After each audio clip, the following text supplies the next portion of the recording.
자, 하나님은 어제나 오늘이나 영원토록 변함이 없으십니다. 그런데 그 하나님은 환경과 지역과 또 사람의 성격과 또 사람의 은사에 따라 다르게 역사하십니다.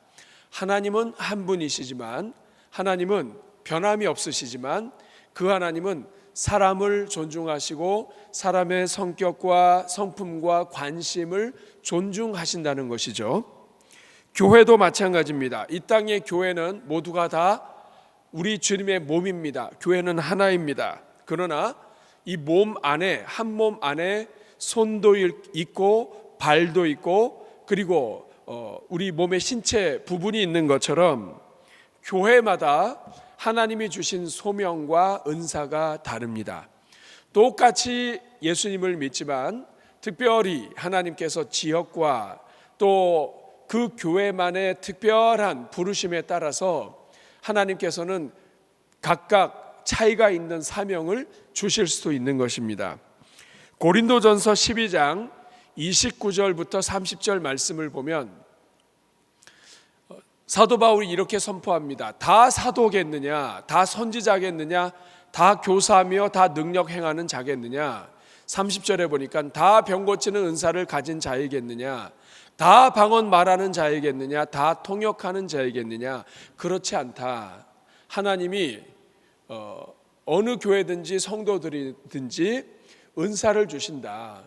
일부에서는 방언을 하지 못하면 성도가 아니다 이렇게 생각하는 사람도 있는데 그건 성경이 그렇게 이야기를 하고 있지 않습니다. 하나님이 은사를 주시되 하나님이 은사에 맞게 사람에 맞게 하나님의 뜻에 따라 나눠주시고 은사에 따라서 섬기는 것도 다르고 또 영광을 돌리는 방법도 다른 것이죠. 오늘 우리가 읽은 본문은 사도 바울이 특별히 에베소 지역에서 섬겼던 내용을 담고 있습니다. 그런데 오늘 이 본문을 잘 보면 하나님께서 우리에게 하시는 아주 중요한 메시지가 있습니다. 오늘 첫째이자 전체 중요한 핵심입니다. 그것은 뭐냐면 복음 사역은 지역과 장소에 따라서 다르게 나타난다는 거예요. 하나님의 복음 사역은 예수를 전하고 성령을 받고 하나님의 은혜에 따라 구원을 받는 것은 다 똑같은 모습이지만 그러나 복음 사역의 강조점과 그리고 그 특징은 지역과 장소에 따라서 다르다는 거죠. 오늘 8절부터 10절 말씀은 여러분이 많이 들었던 두란노 서원의 이야기가 나옵니다. 8절 말씀을 보면 사도 바울이 이제 먼저 회당에 들어갔습니다. 회당은 유대인들의 공동체입니다. 유대인들은 어디를 가든지 회당을 짓고 회당에서 하나님의 말씀을 나누고 자녀들을 양육할 수 있도록 체계를 갖췄습니다. 그런데 이 사도 바울이 어디를 가든지 가장 먼저 유대인들에게 복음을 전하기 위해서 회당으로 들어갔는데 거기서 석 달 동안 담대히 하나님 나라에 관해서 강론하고 권면했습니다. 그런데 9절에 어떤 문제가 생겼냐면 어떤 사람들이 마음이 굳어서 이 어떤 사람들은 유대인입니다. 유대인들이 마음이 굳어서 순종하지 않고 무리 앞에서 이 사도 바울의 가르침을 비방을 합니다. 그래서 결국에는 바울이 이 회당을 떠나서 제자들을 따로 세우고 두란노 서원으로 들어갑니다. 한번 따라하겠습니다. 두란노 서원. 헬라 문화 당시에는 유명한 선생님들이 각자 자기 이 서원을 가지고 있었습니다. 헬라의 철학과 이런 문학과 이런 학문이 발달할 수 있었던 것은 곳곳에 이 서원을 세우고 오늘로 이야기하면 학교 같은 거죠. 이 서원이 헬라어로 스콜레라고 되어 있습니다. 스쿨하고 비슷하죠. 학교랑. 이 스콜레라고 하는 이 서원을 세우고 그곳에서 자기 제자들을 키우고 그리고 철학을 강론하고 이렇게 했단 말이죠. 그런데 이 사도 바울이 간 데는 두란노라고 하는 서원이에요. 이 두란노라고 하는 이 이름의 영어식 이름은 티란누스인데 두란노, 티란누스. 그런데 이 티란누스라고 하는 사람은 유명한 학자였습니다. 근데 이 사람은 예수님 오시기 전에 활동했던 사람인데 이 사람이 죽고 나서 이 두란노 서원이 유명무실해진 거예요. 서원은 있는데 가르치는 사람과 그 후계자들이 빈약해졌고, 그리고 아마도 이 두란노 서원을 관리하는 사람이 예수님을 믿고 성도가 된 것 같아요. 그러니까 사도 바울한테 이 두란노 서원이 비어있다, 여기로 오시면 좋겠다, 이렇게 해서 사도 바울이 이제 이 두란노 서원으로 들어가서 거기에서 이 두란노 서원을 사용하고 이 두란노 서원을 중심으로 해서 계속해서 복음을 전하게 된 것입니다. 우리 10절 말씀 같이 읽어볼까요? 시작. 2해 동안 이같이 하니 아시아에서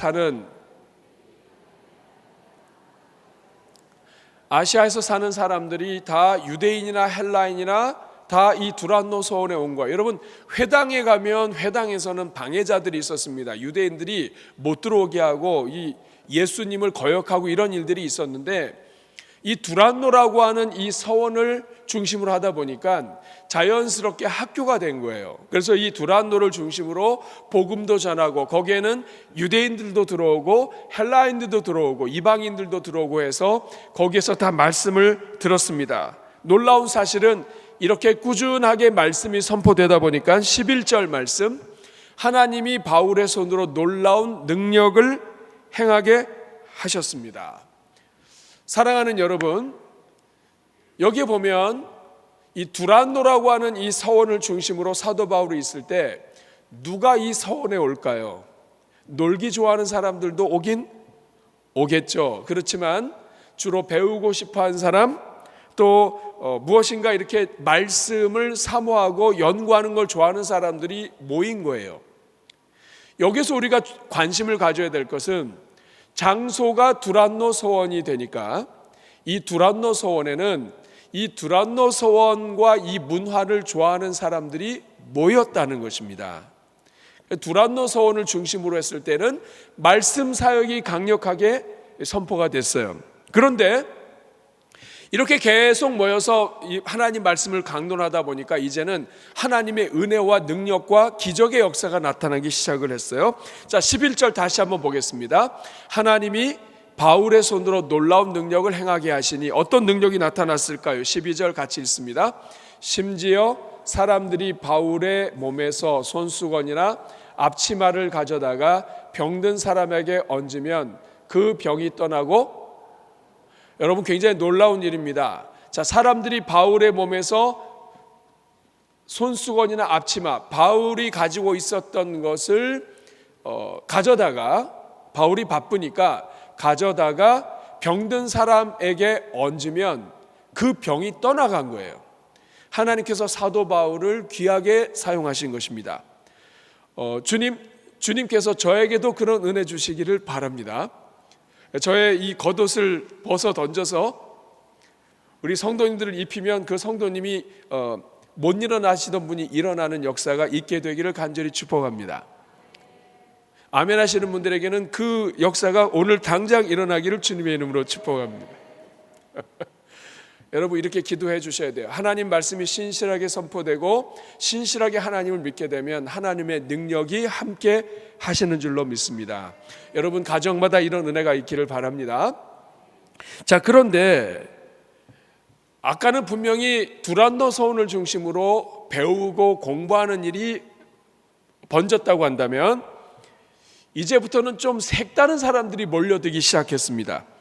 13절 보니까 이에 돌아다니며 마술하는 어떤 유대인들이 시험 삼아서, 자, 이제 마술을 하는 어떤 유대인들이 시험 삼았다. 여기서 이 마술을 했다는 것은 우리가 아는 것처럼 막 이렇게 모자를 열면 비둘기가 나오고 뭐 이런 것만 마술이 아니라, 여기서 마술이라고 하는 것은 온갖 미신과 관련된 이런 다양한 것들을, 주술이라든지 이런 것들을 행하는 사람들을 다 통틀어서 얘기하는 겁니다. 근데 이에 돌아다니면서 마술하는 어떤 유대인들이 시험 삼아서, 자, 하도 이 사도 바울이 유명해진 거예요. 그러니까 사도 바울이 병을 고치고 뭐 이렇게 하는 거 보니까 가만히 들어보니까 뭐라고 하냐면 내가 나사렛 예수 그리스도의 이름으로 명하노니 뭐 이렇게 비슷하게 한 것 같아요. 예수님의 이름으로 명하노니 일어날지어다. 뭐 이제 이렇게 얘기하는 거를 듣고 보니까 와, 그 예수님의 이름을 가지고 하니까 병이 고침받네. 이걸 잘 기억했다가 어떤 유대인들이, 더 놀라운 사실은 이 사람들이 유대인들이라는 거예요. 어떤 유대인들이 그렇게 사도 바울을 핍박했는데 어떤 유대인들이 시험 삼아서 그들에게도 일종의 믿음이 생긴 거죠. 악귀 들린 자들이 왔는데 이 악귀 들린 자들을 사도 바울이 한 거 흉내를 내서 주 예수의 이름을 불러서 말한 거예요. 14절에 뭐라고 말했습니까? 계속 이어서 보면 내가 바울이 전파하는 예수를 의지하여 너에게 명하노라. 예수님을 믿는다기보다는 사도 바울이 한 걸 그대로 쓴 겁니다. 바울이 전파하는 예수를 의지해서 내가 명하노라. 이렇게 했더니 기적이 일어난 거예요. 14절 보니까 유대의 한 제사장 스게와의 7 아들, 참 아들도 많이 낳습니다만 이 아들들이 이 일을 행한 거예요. 예수님의 이름을 가지고 이야기하니까 병이 고침받네. 그럼 우리도 한번 하자. 그래서 이걸 하고 다닌 거예요. 그랬더니 그만 15절에 악귀가 대답하여 이르되 내가 예수도 알고 바울도 알거니와 너는 누구냐 한 거예요. 여러분, 악귀가 어떤 사람에게 이제 귀신이 들린 거죠. 귀신 들린 사람이 얘기한 거예요. 이제 스게와의 7 아들들이 와가지고 사도 바울이 말하는 예수 그리스도의 이름으로 명하노니 뭐 물러갈지어다 한 거예요. 어떤 유대인들은 그 잘 넘어갔는데 이 스게와의 7 아들 또 이들이 와가지고 사도 바울의 이 사용한 그것을 가지고 바울이 믿는 예수님의 이름으로 명하노니 물러가라 했더니 이 악귀가 대답한 거예요. 여러분, 어떤 음성으로 대답했을까요?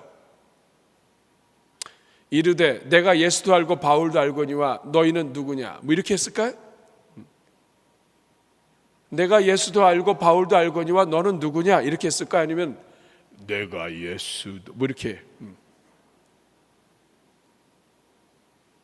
굉장히 놀라운 일이 일어난 거예요. 아마 일반적인 목소리를 안 했을 것 같아요. 우리 경험상. 자, 내가 예수도 알고 바울도 알거니와 너 누구냐 한 거예요. 얼마나 놀랐을까요, 여러분? 여기서 끝나지 않았습니다. 16절 같이 읽습니다. 악귀 들린 사람이 그들에게 뛰어올라 눌러 이기니 그들이 상하여 벗은 몸으로 그 집에서 도망하는지라. 내가 바울도 알고 예수도 아는데 너 누구냐? 그러더니 갑자기, 그렇죠? 지금 유대인들이 몇 명이 내가 바울이 전하는 예수의 이름으로 명하노니 물러갈지어다 했더니 물러갔단 말이에요. 그러니까 스게와의 아들들도 우리도 이거 한번 해보자 해가지고 했는데 그만 이 악귀가 막 내가 바울도 아는데 넌 누구냐? 뭐 여기서만 해도 굉장히 꺼름칙한데 그게 아니라 그들에게 뛰어 올라와 가지고 막 눌러서 이겼습니다. 너 누구냐? 그러면서 막 이들이 놀라 가지고 막 벗은 몸으로 막 도망가 버린 거예요. 여러분, 근데 17절에 보니까 에베소에 사는 유대인과 헬라인들이 다 이 일을 듣고 알고 두려워하며 주 예수의 이름을 높였다. 이렇게 말씀을 합니다. 그리고 18절에 믿은 사람들이 와서 자복하여 행한 일을 알렸다. 사랑하는 여러분, 우리가 신앙생활을 하다 보면 이와 비슷한 일들을 경험할 때가 있습니다. 우리가 또 간증으로도 들은 것들이 많이 있죠. 성도들이 점을 보러 갔는데 그 점을 보는 사람이 가만히 이렇게 쳐다보더니 예수 믿는 사람이 여기 왜 왔어? 이렇게 얘기했다면 여러분 예수를 잘 믿는 거죠. 그거는 복음입니다. 복음. 또 어떤 사람은 이런 간증도 하죠. 이 점치는 사람이 가만히 보더니 점이 안 보인다. 점이 안 보인다.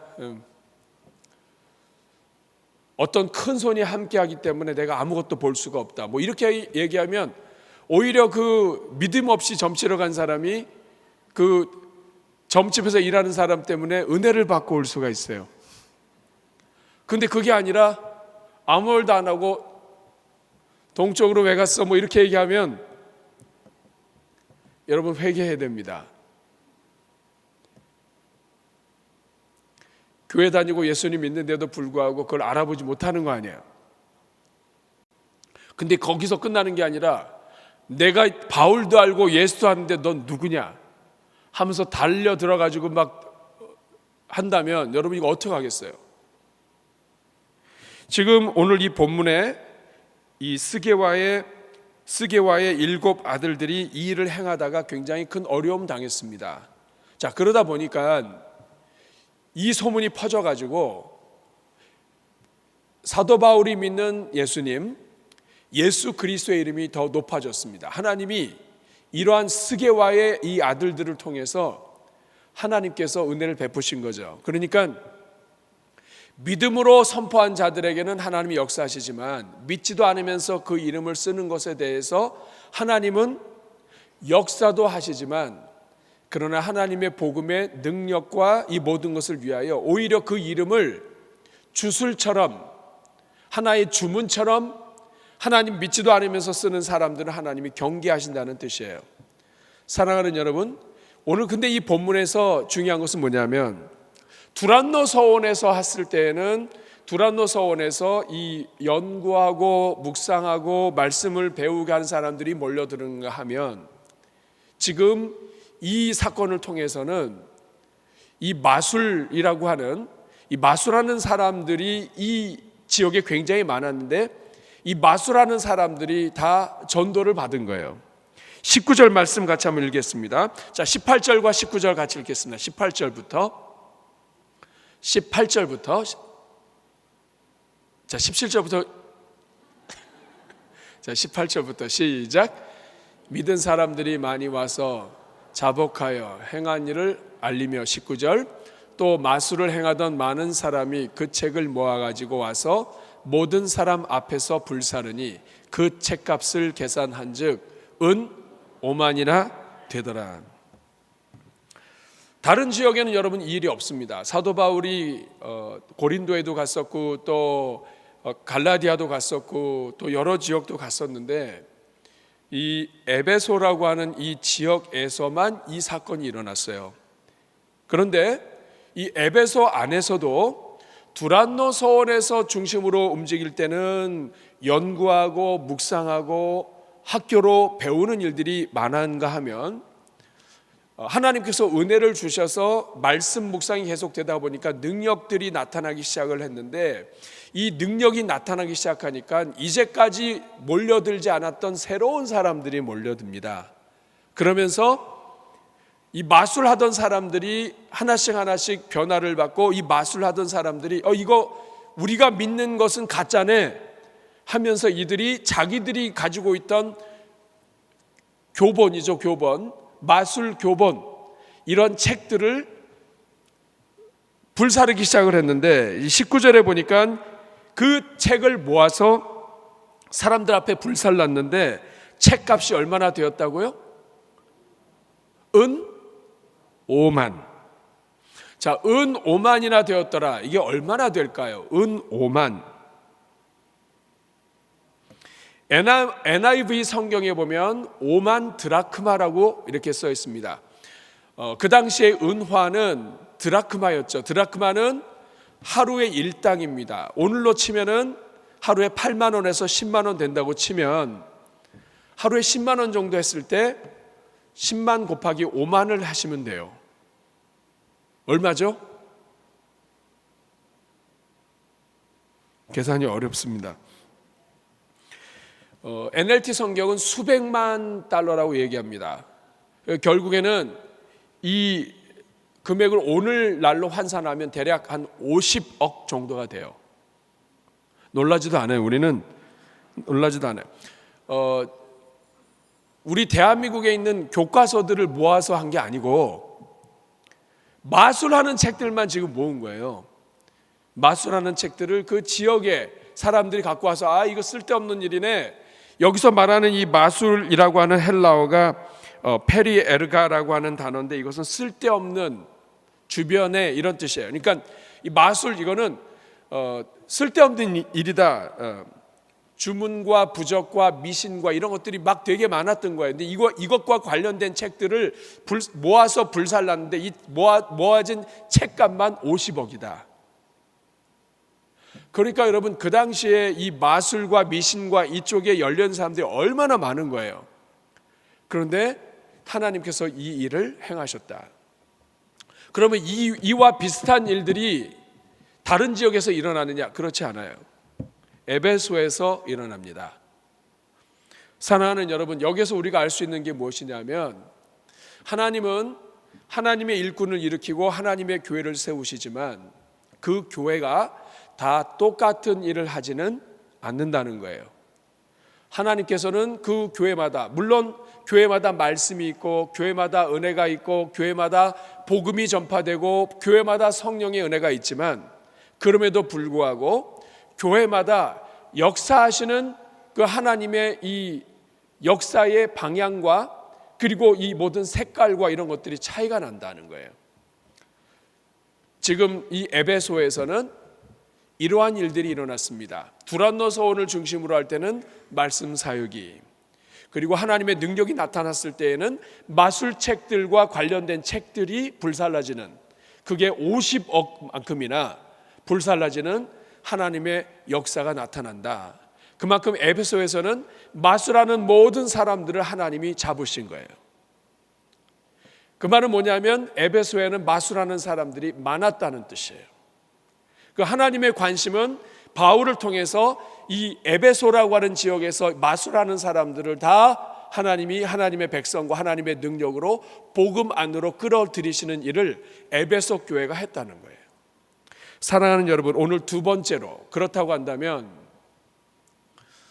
우리 교회, 대전중앙교회의 지리적 강점과 사역은 무엇이냐? 우리 대전중앙교회도 마찬가지예요. 지리적인 강점과 사역이 같이 갑니다. 우리 대전중앙교회는 대한민국에 있는 수많은 교회들 중에 하나고요, 합동측 교회들 가운데 하나입니다. 그런데 하나님은 합동측 교회가 다 똑같게 하지 않으셨고, 규모가 이렇다고 해서 이런 규모가 다 똑같게 하지 않으셨습니다. 우리 대전중앙교회도 이거를 알아야 된다는 거예요. 지리적인 강점을 하나님이 쓰십니다. 그리고 하나님은 이 지리적인 강점 속에서, 그리고 하나님의 특별히 우리에게 맡겨주신 사명도 함께 가게 하신다는 거예요. 저는 오늘 여러분들과 이 말씀을 함께 나누고 싶어요. 사랑하는 여러분, 우리 대전중앙교회는 어떤 강점을 가지고 있습니까? 왜 하나님은 우리 대전중앙교회를 우리 합동측 교회 안에 이렇게 세워주셨습니까? 왜 우리 대전중앙교회는 처음에 세워질 때부터 우리 양화성 목사님이 신사참배로 사형선고를 받고 들어가셨다가 나오셔서 경주에 계셨던 그 목사님이 그 선교사님의, 앤드류 선교사님의 이 권면을 받아서 대전으로 오신단 말이에요. 대전으로 오신 이유가 뭐냐면, 앞으로 대전이 선교의 중심지가 되고 대한민국의 중심지가 된다는 것이었습니다. 그 권면을 받고 대전에 왔다가 당시에 있었던 대전 제2교회가 이제 대전중앙교회로 바뀌게 되는 것이죠. 사랑하는 여러분, 우리 대전중앙교회는 이 땅에 있는 여러 교회들과 똑같지만 하나님께서 주신 특별한 사명이 있습니다. 총회 안에서의 사명이 있어요. 대전중앙교회는 총회의 역사와 함께하고 있는 교회예요. WCC 문제로 교회가, 한국 장로교회가 분열될 때 한국교회는 보수의 선두에 선 교회였고요. 그리고 그 이후로 계속해서 어떤 정신적인 그러한 중심의 역할을 했어요. 교회의 규모나 교회의 어떤 여러 가지에 관계없이 하나님이 그렇게 사용하고 만들어 오셨어요. 그리고 우리 대전중앙교회는 위치적으로 이 대한민국의 중심에 있으면서 이 총회를 섬길 수밖에 없는 교회가 되게 하셨어요. 이거는 그냥 자연스럽게 하나님이 우리에게 주신 은혜이고 사명입니다. 제가 한 번은 우리 미자립 교회 모임 때문에 광주에 간 적이 있어요. 광주에 갔더니 제가 여기서 광주 가는 것도 어렵더라고요. 한 2시간 이렇게 넘게 갔는데, 광주에 가서 그 교회에서 이렇게 참여하면서 모임에 참석했는데, 이 강원도에서 오신 목사님이 잠깐 저한테 오더니 인사를 하시고 그 다음에 이렇게 저한테 부탁하시는 거예요. 목사님, 다음에는 여기 광주에서 안 모였으면 좋겠다고. 그건 내가 소관이 아니라고. 나는 여기 멤버라고, 멤버. 그랬더니 저한테 하시는 말씀이 뭐냐면, 다음에는 대전중앙교회에서 모였으면 좋겠다는 거예요. 왜 그러냐 그랬더니, 자기 강원도에서 광주 오는 게 하루길이래요. 그러니까 미자립 교회도 좋고 가난한 교회 돕는 것도 좋고 다 좋은데 너무 멀어서 이게 어렵다는 거죠. 그래서 가만히 생각해 보니까 그런 분들이 많아요. 그래서 제가 그 다음부터 이걸 놓고 기도하다가 깨달았어요. 뭐냐면, 대전중앙교회가 우리 합동식 교회, 장로교회의 목회자들, 또 장로님들, 교회 일꾼들 건강을 책임질 수 있는 교회구나. 그리고 목회의 시간을 절약해 줄 수 있는 교회구나. 예를 들어서 광주에서 모이면 하루길입니다. 왔다가 잠깐 모이고 가면 저녁이에요. 그런데 대전중앙교회에서 하면 오전 점심 먹고 오후 반나절이면 어디든지 다 갈 수 있어요. 그 말은 뭐냐면, 하나님의 일을 한다고 모였는데 에너지가 너무 많이 빠지는 거예요. 인천에서 오시는 분들, 그분들이 광주 가보세요. 생각을 못해요. 부산도 마찬가지예요. 서울에서 모이면 얼마나 어려워요. 근데 대전은 그게 좋아요. 그러니까 우리 교회에서 모임을 하는 것을, 우리가 무슨 좋은 게 있습니까? 시설이 막 무슨 인류나 아니면 특류 이런 게 아니잖아요. 우리는 그냥 겸손하고 파이프 오르간 있고 남들이 안 가진 것도 있지만 그래도 겸손한데, 우리 교회에 그저 그냥 오셔서 모이겠다고 하니까 장소만 내줬는데 대한민국 교회 지도자들의 시간을 절약해 주는 거예요. 모세가 아침부터 저녁까지 계속 사람들 재판하는데 이드로가 가만히 보고 있다가 이 나라 망할 것이다. 그 이유가 뭐냐면, 너도 지치고 백성들도 지친다. 그러지 말고 백부장 천부장을 세워서 중요하지 않은 일들은 맡기고 정말 어려운 일은 당신이 맡아라. 그러면 백성들이 기진하지 않을 것이다. 이 이드로의 조언이에요. 근데 마찬가지예요. 대전중앙교회 그저 장수만 오픈해도 한국교회의 전투력을 우리가 세이브할 수 있어요. 절약해 줄 수 있어요. 지치지 않게 해줄 수 있다고요. 그런 차원에서 우리 대전중앙교회는 다른 교회하고 달라요. 옆에 새로남 교회가 있는데 목사님하고 친하지만 아닌 건 아닌 거예요. 그 교회 모이기 어렵습니다. 솔직히 말하면 어려워요. 왜냐하면 역에서 너무 멀어요. 대전역에서도 멀고, 여기 혹시 새로남, 대전역에서도 멀고 서대전역에서도 멀어요. 근데 우리 대전중앙교회는 대전역은 10분, 서대전역은 영남이든 호남이든 어디든지 다 와서 할 수 있고, 대전 주변으로 톨게이트가 많아요. 8개인가 톨게이트가 있잖아요. 어디로 오든지 금방 올 수 있는데 대전중앙교회만큼 가까이서 올 수 있는 데가 많이 없어요. 우리는 파남에서도 올 수 있고 안영에서도 올 수 있고 어디든지 하여간 올 수 있어요. 네. 그러니까 이것은 사명이다. 그래서 우리가 당회를 통해서 우리가 장소나 이런 협조를 어지간하면 내줍니다. 그럴 때 성도님 사실 불편하죠. 우리도 해야 되는데 노상 남들 와 있고 그러면. 그러나 여러분 뒤집어서 생각해 보면 우리가 이 건물 다 쓴다고 해도 부지런히 써도 이 건물 안 쓰는 시간은 이게 남잖아요. 그러나 총회가 와서 이 건물 쓰면 여러분, 이 사용도가 높아지고요. 그리고 이 건물은 사명을 다하는 거예요. 그래서 여러분, 우리 대전중앙교회는 그냥 위치 하나만으로도 총회를 섬기는 거예요. 그러니까 가만히 있어도 총회가 와요. 다른 교회들은 총회를 가요. 근데 우리는 총회가 와요. 그러니까 이거는 하나님이 주신 특별한 은혜요 사명이에요. 근데 만약 이거를 우리 걸 아낀다고 해서 주차장도 막고, 그리고 목사님들 못 오게 하고, 장로님들 못 오게 하고 막 이렇게 해봐요. 그러면 하나님이 그나마 쓰시던 촛대도 옮겨간다고요. 그래서 이 우리의 사명은 지리적인 것과 함께 간다. 또 하나, 여러분, 제가 이 충남대병원에 신방에 갔다가 충남대병원에서 이렇게 입원실도 갔다가 그 다음에 또 밑으로 내려왔다가 또 장례식장 갔다가 이렇게 내려오다 보면 항상 보이는 게 대전중앙교회예요. 야, 대한민국에서 충남대병원에 이렇게 바로 붙어있는 교회가 우리 말고 또 있나? 입원실에서 보면 교회가 보이는 교회가 또 있나? 근데 여러분, 우리가 원하지 않았어도 하나님께서는 우리 교회가 충남대학교 병원 바로 옆에 있게 하셨어요. 그것도 한 블록 떨어져 있는 게 아니고 그냥 길 건너편이에요.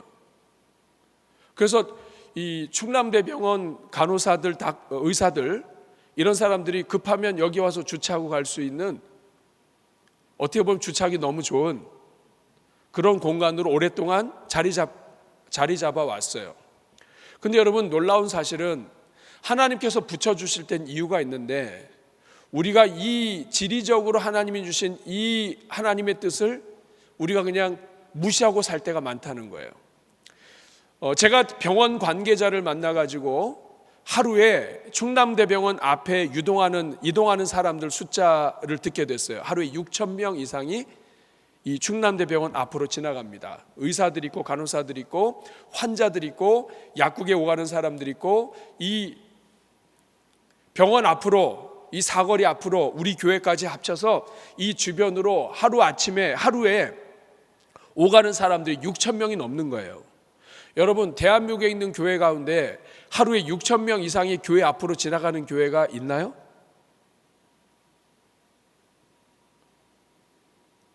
그리고 병원에서 우리 교회를 보면 바로 보여요.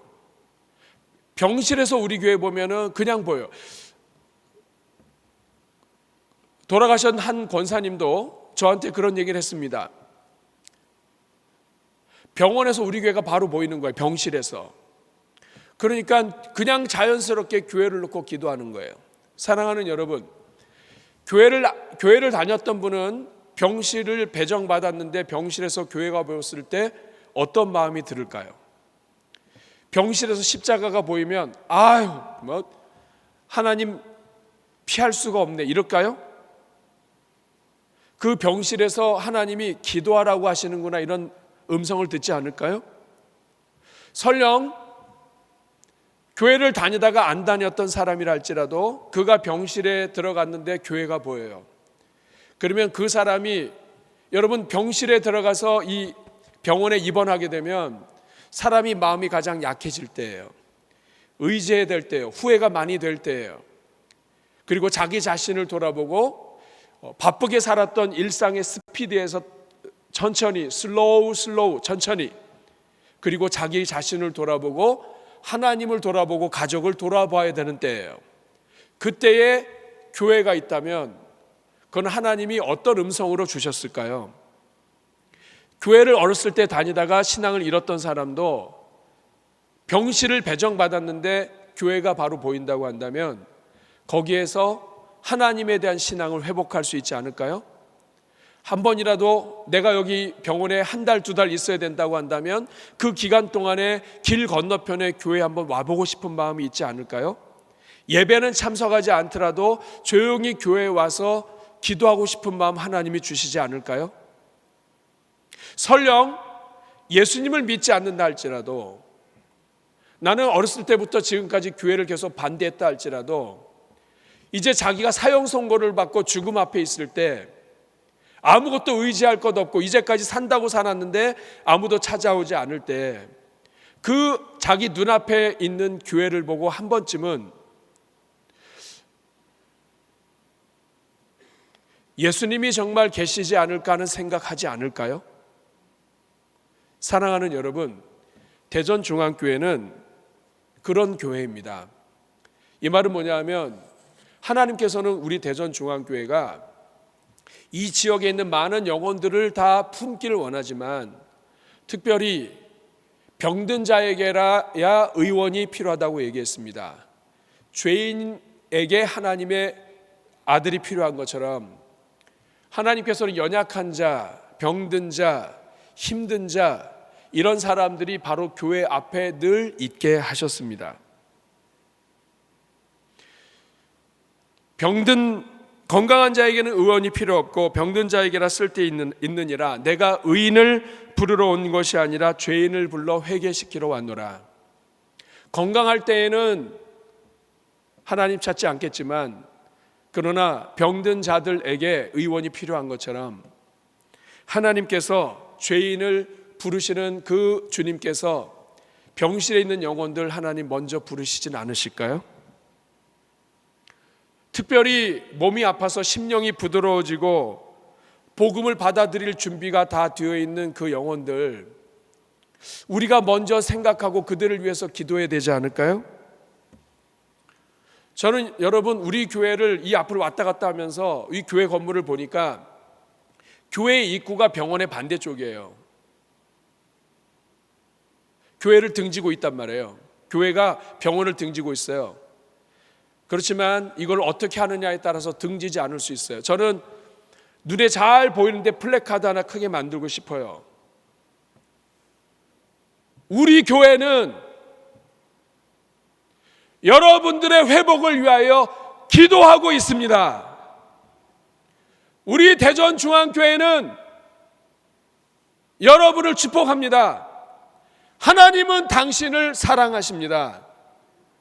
사랑하는 여러분, 가만히 있어도 오는 사람들 우리가 그들 전도하지 않고 그들을 위하여 기도하지 않고 그들을 위하여 우리가 아무 손도 내밀지 않고 멀쩡하게 자기 일 바쁘게 돌아다니는 사람들 전도가 가능할까요? 가만히 있어도 하나님께서 이 자리로 오가게 하시고 하나님이 오죽 답답하셨으면 병실을 수십 개 수백 개를 만들어 가지고 병실에서 창만 내다보면 교회가 보이게 하셨을까요? 근데 우리가 그 일에 관심 갖지 않고 그 병원에 있는 사람들 기도하지 않고 우리가 그들에게 무관심하다면 하나님이 우리 대전중앙교회를 세우신 그 목적을 우리가 잘못 이해하고 있는 것은 아닐까요?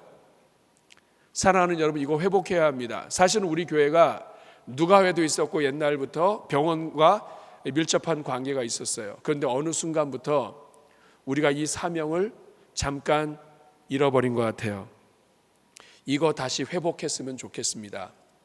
사랑하는 여러분, 병원을 위해서 다시 기도해 주십시오. 하루에 6,000명 이상이 왔다 갔다 합니다. 하나님, 병실에 입원하는 사람들이 또 병원에 진단받으러 왔던 사람들이 그 중에는 사형 선고를 받는 사람도 있고 그 중에는 아픈 가족들 때문에 왔던 사람들이 우리 병원에서 나오다가 우리 교회를 보고 하나님을 생각하게 하여 주시옵소서. 여러분, 이 기도부터 우리가 시작해야 돼요. 이것이 지역과 함께하는 교회가 되는 출발이라고 생각합니다. 우리에게 민감한 마음을 주십시오. 우리 교회를 세우신 하나님의 마음을 보게 해 주십시오.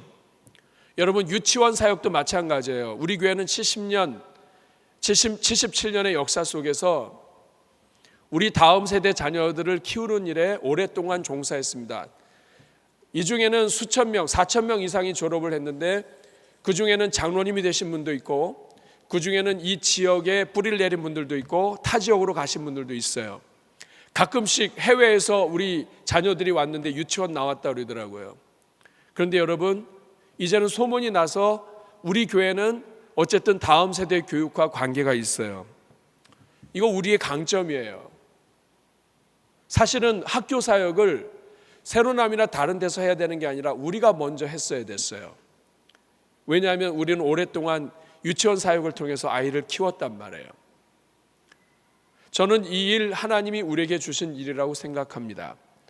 우리에게 주셨던 강점, 전쟁 이후에 교회가 세워지고 그리고 가장 먼저 다음 세대를 위하여 유치원을 했던 교회 중에 하나예요. 하나님께서는 이것을 시작으로 해서 다음 세대를 교육하고 지역사회를 섬기고 가난한 자들 학교 졸업하고 방과 후 학교라든지 이런 여러 일들에 대해서 하나님이 우리에게 맡겨주신 사명이 있다고 생각을 해요. 지역과 함께하는 교회, 대전중앙교회의 사명은 하나님이 주신 역사와 그리고 하나님이 주신 장점과 이 지리적인 특징을 기초로 하고 있습니다. 우리 사랑하는 여러분, 우리 대전중앙교회가 환자에게 관심을 갖지 않는다면 어느 교회가 환자에게 관심을 갖겠습니까? 우리가 병원에 앉혀놓고 몇 날 며칠을 그 자리에서 움직이지도 못하고 교회를 바라보게 하는 사람들을 전도하지 않으면 우리가 어떤 사람들을 전도할 수 있겠습니까? 여러분 기도해 주시기를 바랍니다. 하나님, 우리 대전중앙교회에 주신 사명 다시 회복하게 하여 주시옵소서. 우리 교회가 가진 강점을 살리게 하여 주시옵소서. 하나님, 우리 교회를 다시 한번 귀하게 사용하여 주시옵소서. 우리가 이런 마음을 가지고 함께 달려갈 때 하나님께서 우리에게 닫혔던 문들이 열리게 해주시고 새로운 은혜의 물결이 펼쳐지도록 하나님이 인도해 주실 줄로 믿습니다. 지역과 함께하는 교회, 그건 어려운 일이 아닙니다. 하나님이 왜 이 지역에 이 위치에 여기에 우리 교회를 세우셨는가를 생각하면 우리가 왜 존재하는지, 우리만이 갖고 있는 특별한 사명이 무엇인지 우리가 다시 한번 확인할 수 있습니다. 우리 사랑하는 여러분, 오늘 함께 나눈 말씀 여러분이 기억하시고 오늘부터 시작해서 우리의 기도에 문이 더 열리기를 간절히 소원합니다. 우리 시간 같이 기도하겠습니다. 이 시간 기도할 때 하나님 아버지, 우리 대전중앙교회 한국교회 위치상 가운데 있습니다.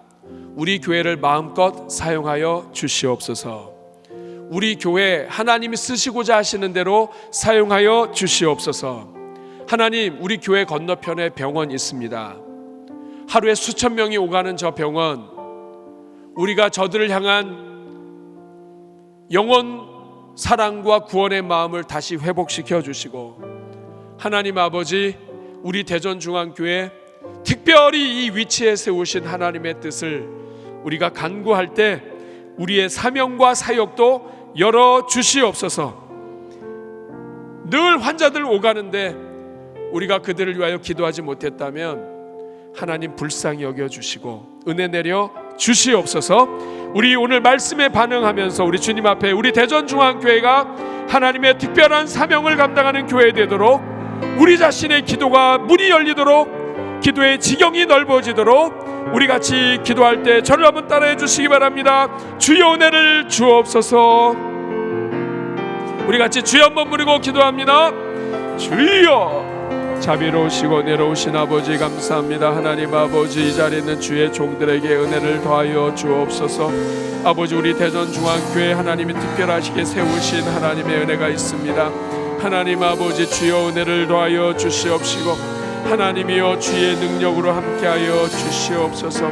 하나님 아버지, 하나님 아버지, 하나님 아버지, 주여 은혜를 더하여 주시고 하나님의 영광이 충만케 하여 주시며 하나님의 능력이 나타나게 하여 주시옵시고 하나님이여 구령의 열정을 다시 한번 회복시켜 주시고 우리 대전중앙교회를 통하여 하나님 이루실 그 일을 하나님이 반드시 이루어 주시옵소서. 우리 인간의 계산대로 하지 않게 하여 주시고 하나님이 세우신 하나님의 뜻에 순종하는 우리가 되게 하여 주시옵소서. 우리 시간 한 번 더 기도할 때 특별히 환자들을 위하여 기도하겠습니다. 하나님, 길 건너편에 수많은 환자들이 창문을 열면 교회가 보이는 데 있습니다. 하나님 아버지, 주님께서 그냥 아무 이유 없이 그렇게 하시지 않으셨을 것을 저희는 압니다. 하나님, 우리 교회가 길 건너에 있는 또 오가는 건강 문제로 수도 없이 반복해서 오가는 영혼들 축복하는 교회가 되게 하여 주시고, 그들을 사랑으로 기도하며 끌어안고 기도해서 아버지 정말 복음이 들어가기 가장 좋은 때에 있는 그들을 전도하고 그들에게 생명을 전하는 하나님 교회가 되게 하여 주옵소서. 하나님 아버지, 그들에게 전도할 수 있는 지혜를 열어주시고, 이제는 세월이 바뀌어서 병실도 함부로 들어가지 못하는 때가 되었지만 하나님 아버지, 주님이 주신 은혜와 능력과 지혜로 하나님 아버지, 우리가 할 수 있는 최선을 다할 때 하나님 구원받는 자들이 날마다 늘어나게 하여 주시옵소서. 우리 길 건너편에 있는 병원들과 오가는 사람들, 건강 때문에 오가는 사람들, 우리 축복하며 기도할 때 주여 한번 부르고 기도합니다. 주여. 은혜로우신 아버지 하나님 감사합니다. 길 건너편에 병원이 있어도 우리가 그들을 위하여 기도하지도 못하고 품지도 못하고 그들을 끌어안지도 못하고 그들을 생각하지도 못했던 것을 용서하여 주시옵소서. 하나님 아버지, 우리 대전중앙교회 하나님의 영광의 도구로 사용하여 주시고, 하나님이여 주님께서 귀히 쓰시는 교회가 되게 하여 주옵소서. 지리적인 이유 또 아버지 주님께서 특별히 모든 것을 계획하시고 모든 것을 하나님 뜻대로 행하시는 하나님께서 우리가 원하든 원하지 않든 병원 건너편에 교회를 세워주셨습니다. 하나님 아버지, 우리가 길 건너편에 있는 영혼들, 하루에 오가는 수천 명의 영혼들, 그들을 품고 기도하게 하여 주시고, 우리 때문에 구원의 문으로 들어가는 사람들이 날마다 많아지게 하여 주시옵소서. 하나님 아버지, 하나님이 모든 것을 뜻대로 하시고 계획대로 하시고 모든 것이 합력하여 선을 이루게 하시는 하나님이심에도 오늘 어쩌면 우리는 우리 생각에 빠져서 하나님의 뜻을 무시하고 살았던 적이 많았음을 고백합니다.